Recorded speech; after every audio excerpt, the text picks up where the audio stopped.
when it comes to filling the gaps in Britain's economy, it seems like you agree with Sir Keir Starmer. At least that's according to our GBNews People's poll. Yeah, when asked who you want to fill gaps in the economy, 60% of people want the government to prioritise training British workers, whilst only 9% say immigration.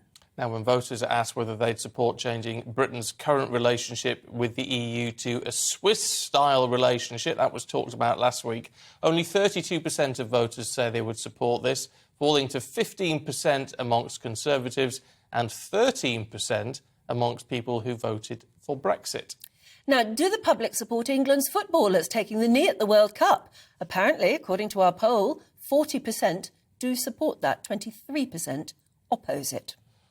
Well, a quite interesting sort of set of results, really, for some wide-ranging questions. Let's talk to immigration lawyer Skylar McKeith, who joins us now. Skylar, morning to you. On this immigration question, it is very interesting, actually, because it follows on almost exactly from what Keir Starmer has been proposing, saying immigration, is not the answer to solving staffing problems in organisations like the NHS.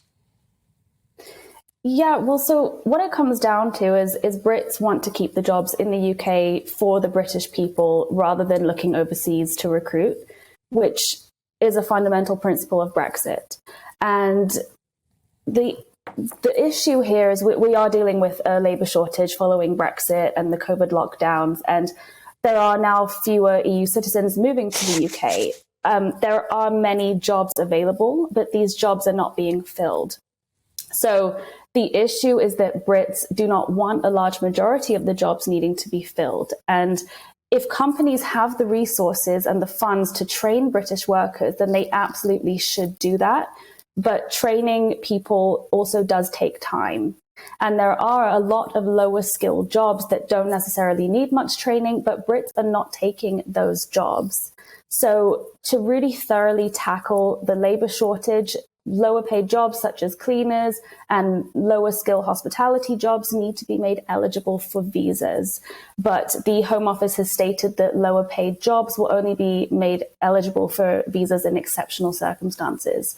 So the current system is not really conducive to people considered to be low skilled, despite a heavy need for these workers. And I'll give you an example of that. So certain low skilled jobs such as cleaning staff, supermarket workers, and also delivery drivers are not eligible for visas. And the hardest hit sectors are healthcare and hospitality. It makes you wonder what on earth we can do about that, because if you've got a whole section of British potential workforce, only potential, and they are not actually wanting to work, they're not wanting to do those jobs, I mean, how can you make them? You can't, can you? Even if you offer pretty good sort of retraining deals. Exactly. Well, the Director General of the Confederation of British Industry said that we should actually use immigration on a fixed term basis to plug the gaps until British workers are ready to do the jobs. So, I mean, to address the labour shortage problem, we have some options, and that's either to train Brits, but that can take time, and that still may not solve the need for lower skilled jobs to be filled. And the second option is to add more types of jobs to the list of eligible jobs for visas. And the third would be to reduce Home Office fees so that more employers are able to sponsor workers for jobs that are eligible for visas, because it's very expensive for employers to sponsor foreign workers for certain jobs. But we are, I mean, looking at a situation, was it 504,000? 500,000 people in net migration in the last year alone. I mean, the biggest since the Second World War. I mean, we've got a lot of people legally coming into this country, and we all know that just the figures can't hold up. That can't continue, can it? No. So a lot of it is illegal migration in addition to legal migration. And no, there's a massive backlog at the moment at the Home Office across a wide range of immigration categories. So asylum claims, but also skilled worker visas. I recently had a client, they applied from inside the UK for a skilled worker visa, it took 18 weeks for them to receive a decision. And that's due to the backlog that the Home Office does not have the resources to process the amount of applications in a timely manner. And this is difficult on employers, employees, on the economy. And so something really does need to be done about this. Skylar, good to talk to you.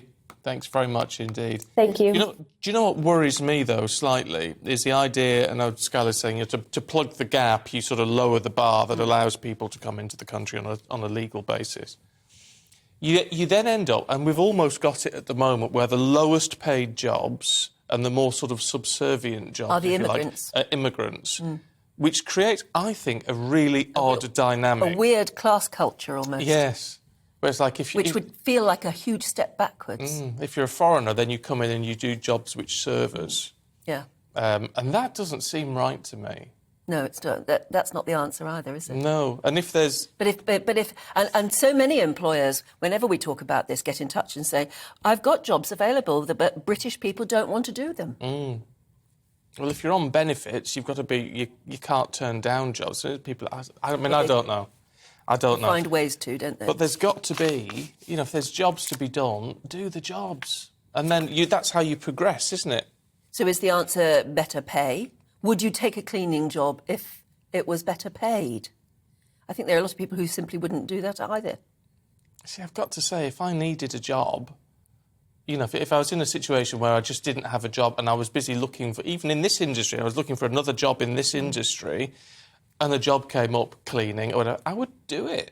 I would just do it, just to at least have a reason to get up in the morning and to keep a bit of money coming in and all the rest of it. I would do that. Is that the answer, then, is to make those, what we call lesser jobs, is to make them better paid, to incentivise people to actually get up and go and do them? And to have a bit more respect for them. I always think people always frown at the idea of being, especially when you're at school and things, the idea of being a binman. Yeah. But what happens if we don't have them? Oh, I mean, it's happened. Well, yes. The world literally grinds to a halt. If the binmen go on strike, we've got problems. So I think we need to have more respect for all jobs. Yes, exactly. And they did say during lockdown that we would get more respect for those sort of jobs. And we've gone right back to square one, haven't we? Yeah. We haven't really learned anything, have we? No. Anyway, let us know what you think. GBViews at gbnews.uk.